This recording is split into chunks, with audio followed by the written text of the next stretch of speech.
మా ఇద్దరు పిల్లల కోసం ఈ దీపావళికి మంచి డ్రెసెస్ కుట్టిద్దామని చెప్పేసి విజయవాడలో మాకు దగ్గరలో ఉన్న రమా కట్ పీసెస్‌కి అయితే వెళ్ళాను. అక్కడికి వెళ్ళిన తర్వాత ప్రతి ఫ్యాబ్రిక్ కూడా చాలా బాగా కనిపించింది నాకు.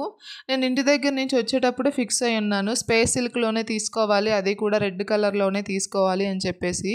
ఎప్పుడైనా పిల్లలకి ఏదైనా డ్రెసెస్ స్టిచ్ చేయాలంటే మా అమ్మనే తీసుకుంటూ ఉంటది. ఆవిడ టైలర్ కాబట్టి వాళ్ళకి తెలుస్తాయి కదా! ఏ క్లాత్ అయితే ఎలా ఉంటుంది అని చెప్పి. నేనైతే ఈసారి స్పేస్ సిల్క్‌లో తీసుకుందాము మంచి కాంబినేషన్‌లో అని చెప్పాననమాట. ఇంకా లాస్ట్‌కి అయితే ఈ గోల్డెన్ కలర్ పైన బాడీకి తీసుకున్నాము. అండ్ ఈ స్పేస్ సిల్క్ శారీ 5.5-6 మీటర్స్ వరకు ఉంది. మా ముగ్గురికి అయ్యేలాగా తీసుకున్నామన్నమాట. నాకైతే చాలా బాగా నచ్చింది. రీజనబుల్ ప్రైస్‌లోనే వచ్చేసింది. ఇంకా డ్రెసెస్ స్టిచ్ చేసిన తర్వాత అయితే మా పిల్లలిద్దరికీ ఇలా ఉందన్నమాట. వీడియోలో అలా కనపడుతుంది గానీ, బయట రియల్‌గా చాలా బావుంది. మా పెద్ద పాపకైతే ఎనకమాల ఇట్లా గాగ్రాలాగా పెట్టిచ్చాను. అది గూడా చాలా బాగా కుదిరింది. నాకైతే డ్రెసెస్ చాలా బాగా నచ్చాయి. నేనైతే వేసుకోలేదు గానీ, పిల్లలకి వేశాను. మీకు ఈ డ్రెసెస్ ఎలా అనిపిచ్చాయో కామెంట్ చేయండి. మన వీడియో నచ్చితే లైక్ చేసి, ఛానల్‌ని సబ్స్క్రైబ్ చేసుకోకపోతే ప్లీజ్ సబ్స్క్రైబ్ చేసుకోండి.